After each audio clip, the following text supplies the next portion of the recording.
ಎಲ್ಲರಿಗೂ ನಮಸ್ಕಾರ. ಶ್ರೀ ಕನ್ಯಕಾ ಪರಮೇಶ್ವರಿ ಪುರಾಣ ಅಧ್ಯಾಯ 37. ನಾವು ಕಳೆದ ಅಧ್ಯಾಯದಲ್ಲಿ ವಾಸವಿ ಕನ್ಯೆಯ ಮತ್ತು ಅವರ ತಂದೆಯ ಸಂಭಾಷಣೆಯನ್ನು ಕೇಳಿದ್ದೀವಿ ಅಲ್ವಾ. ತಂದೆ ತನ್ನ ಮಗಳನ್ನು ಹೇಗೆ ಅಗ್ನಿಪ್ರವೇಶಕ್ಕೆ ಒಳಗೊಡಿಸೋದು ಅಂತ ಯೋಚಿಸಿ ಚಿಂತಿತನಾಗಿರಬೇಕಾದ್ರೆ ಮಗಳಾದ ಕನ್ಯೆ ವಾಸವಿ ಕನ್ಯೆ ಬಂದು ತನ್ನ ನಿಜ ಸ್ವರೂಪವನ್ನು ತೋರಿಸಿ, ನಾನು ನಿನ್ನ ಮಗಳಲ್ಲ, ನನ್ನ ನಿಜ ಸ್ವರೂಪನೇ ಬೇರೆ ಅಂತ ಹೇಳಿ ತನ್ನ ನಿಜ ಸ್ವರೂಪವನ್ನು ತೋರಿಸಿ ಮುಂದೆ ನಡೆಯಲಿರೋದನ್ನು ತೋರಿಸ್ತಾಳೆ ಅಲ್ವಾ. ಈ ಅಧ್ಯಾಯದಲ್ಲಿ ಲೇಖಕರು ಏನರ ಬಗ್ಗೆ ಹೇಳಿದ್ದಾರೆ ಅಂದರೆ, 612 ಗೋತ್ರಜರ ಕಪಟೋಪಾಯ, ರಕ್ಷಕ ಭಟರೊಂದಿಗೆ ಮಂತ್ರಾಲೋಚನೆ, ಅಮ್ಮನವರ ಮಾಯೆ, ರಕ್ಷಕ ಭಟರನ್ನು ಮುತ್ತುವುದು, ಗೋತ್ರಜರ ಪಲಾಯನ. ನಂತರ ವೈಶ್ಯಶ್ರೇಷ್ಠರು ನಗರೇಶ್ವರ ಸ್ವಾಮಿ ದೇವಸ್ಥಾನಕ್ಕೆ ಬಂದರು. ಆ ವೃತ್ತಾಂತವನ್ನು ಕೇಳಿದ ಕುಸುಮಶ್ರೇಷ್ಠಿಯು ತಾನು ಹೊರಡಲುದ್ಯುಕ್ತನಾದನು. ಪ್ರಯಾಣ ಪ್ರಯತ್ನದಲ್ಲಿದ್ದ ತಂದೆಯನ್ನು ಕಂಡು ವಾಸವಿಯು ಅಲ್ಲಿಯ ಕಲಾಪಗಳನ್ನು ನೋಡಲು ನಾನೂ ಬರುವೆನು ಎಂದು ತಂದೆಯನ್ನು ನಿಲ್ಲಿಸಿದಳು. ಮಗಳ ಮೇಲಿನ ಪ್ರೀತಿಯಿಂದ ಆಕೆಯನ್ನು ಪಲ್ಲಕ್ಕಿಯಲ್ಲಿ ಕೂರಿಸಿಕೊಂಡು ವೇಗವಾಗಿ ದೇವಸ್ಥಾನಕ್ಕೆ ಬಂದು ನಗರೇಶ್ವರನಿಗೆ ನಮಸ್ಕರಿಸಿ ಭಾಸ್ಕರಾಚಾರ್ಯಾದಿ ಸಮಸ್ತರಿಗೆ ವಂದಿಸಿ ಉಚಿತ ಸ್ಥಳದಲ್ಲಿ ಕುಳಿತನು. ಋಷಿಶ್ರೇಷ್ಠರಾದ ಭಾಸ್ಕರಾಚಾರ್ಯರು ಉಳಿದ ವೈಶ್ಯರೆಲ್ಲ ವೀರಕಂಕಣವನ್ನು ಧರಿಸಿರಿ ಎಂದರು. ಆರ್ಯರ ಆಜ್ಞೆಯನ್ನು ಕೇಳಿ ಸರ್ವರೂ ಕೃತನಿಶ್ಚಯರಾಗಿ ಬೀದಿಗಳಲ್ಲಿ ನಗಾರಿ ಬಾರಿಸಿ ವಂಶಧರ್ಮ ಪರಿಪಾಲನೆಗಾಗಿ ಯಾರು ಅಗ್ನಿಪ್ರವೇಶಕ್ಕೆ ಸಿದ್ಧರೋ ಅವರೆಲ್ಲ ಕೂಡಲೇ ಹೊರಟು ಬನ್ನಿ, ಕಾಲಯಾಪನೆ ಮಾಡಬಾರದು ಎಂದು ಸಾರಿದರು. ಈ ಡಂಗುರವನ್ನು ಕೇಳಿ 612 ಗೋತ್ರದ ಅಧಮ ವೈಶ್ಯರು ಹೆದರಿ ಕಪಟ ಬುದ್ಧಿಯಿಂದ ಈ ರೀತಿ ಮಾತನಾಡಿಕೊಂಡರು.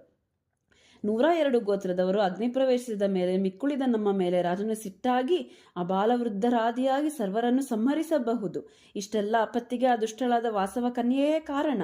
ಕೃತಯುಗದಲ್ಲಿ ರೇಣುಕೆಯಾಗಿ, ತ್ರೇತಾಯುಗದಲ್ಲಿ ಸೀತೆಯಾಗಿ, ದ್ವಾಪರದಲ್ಲಿ ದ್ರೌಪದಿಯಾಗಿ, ಕಲಿಯುಗದಲ್ಲಿ ವಾಸವಿಯಾದ ಈ ಕನ್ನಿಕೆ ಮೃತ್ಯು ದೇವತೆಗೆ ಸಮಾನಳು. ಈಕೆಯು ವೈಶ್ಯವಂಶವೆಂಬ ಸಮುದ್ರದಲ್ಲಿ ಬಡಬಾಗ್ನಿ ಜ್ವಾಲೆಯಲ್ಲಿ ಹುಟ್ಟಿದ್ದಾಳೆ. ಈಕೆಯ ನಾಶದಿಂದ ನಮ್ಮ ಕುಲಗೋತ್ರಗಳಿಗೆ ಕಡಿಮೆಯೇನೂ ಆಗದು. ಕುಂಬಾರನಿಗೊಂದು ಗಡಿಗೆಯಂತೆ ಈಕೆ ನಶಿಸಿದರೆ ನಮಗೇನೂ ಬಾಧೆ ಇಲ್ಲ. ನಾವು ಹೋಗೋಣ. ಭಾಸ್ಕರಾಚಾರ್ಯರಿಂದ ಹೇಳಲ್ಪಟ್ಟ ಆ 102 ಗೋತ್ರದವರು ನಮ್ಮನ್ನು ಬಹಿಷ್ಕರಿಸುತ್ತಿದ್ದಾರೆ. ಅವರಿಷ್ಟ ಬಂದಂತೆ ಮಾಡಲಿ.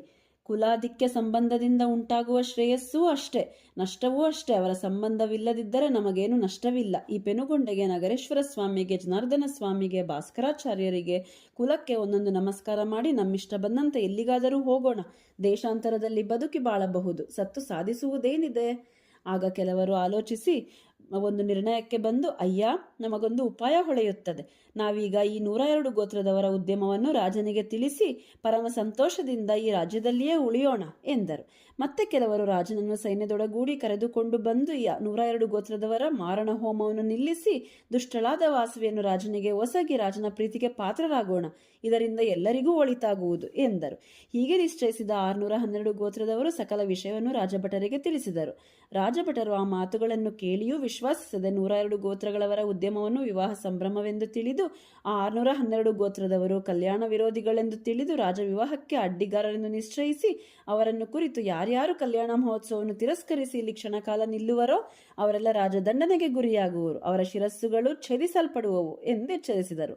ಆ ರಾಜಭಟರ ಉಗ್ರ ವಾಕ್ಯಗಳನ್ನು ಕೇಳಿ ಪ್ರಾಣಭೀತರಾದ ವೈಶ್ಯರು ಗದ್ಗದ ಸ್ವರದಲ್ಲಿ ತಮ್ಮಲ್ಲಿ ತಾವೇ ಹೀಗೆ ನುಡಿದುಕೊಂಡರು.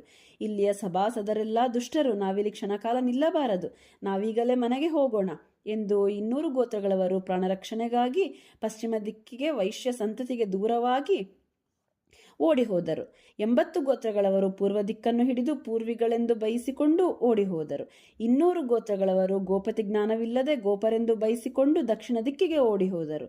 132 ಗೋತ್ರಗಳವರು ಹಿತ್ತಲು ಬಾಗಿಲಿಂದ ಪಲಾಯನ ಮಾಡಿ ದ್ವಾರದರೆಂದು ಬಯಸಿಕೊಂಡು ಉತ್ತರ ದಿಕ್ಕಿಗೆ ಓಡಿ ಹೋದರು. ಪುತ್ರರು ಮುಂದೆ ಹೋಗುತ್ತಿರಲು, ಕೆಲವರು ಹೆಂಡೆಂದರು ಮುಂದೆ ಹೋಗುತ್ತಿರಲು, ಕೆಲವರು ಮಹಾಂಧಕಾರದಲ್ಲಿ ಅಸಹಾಯ ಶುರನೆನಿಸಿಕೊಂಡು ಆ ಕಮ್ರಾದಿ ಋಷಿಗೋತ್ರಜರಾದ ವೈಶ್ಯರು ಕತ್ತಿಗಳನ್ನು ಹೆಗಲ ಮೇಲಿಟ್ಟುಕೊಂಡು ಓಡಿದರು. ವಿಕಾರ ಸಂಭಾಷಣೆ ಮಾಡುತ್ತಾ ಕೆಲವರು, ಬೆಕ್ಕಿನಂತೆ ನಡೆಯುತ್ತಾ ಕೆಲವರು, ಮೂಕರಂತೆ ಕೆಲವರು, ಗದ್ಗದ ಕಂಠವಾಗಿ ಕೆಲವರೂ ಓಡಿ ಹೋದರು. ಇಲ್ಲಿಗೆ ಈ ಅಧ್ಯಾಯ ಮುಕ್ತಾಯ. ಧನ್ಯವಾದಗಳು. ಜೈ ವಾಸವಿ.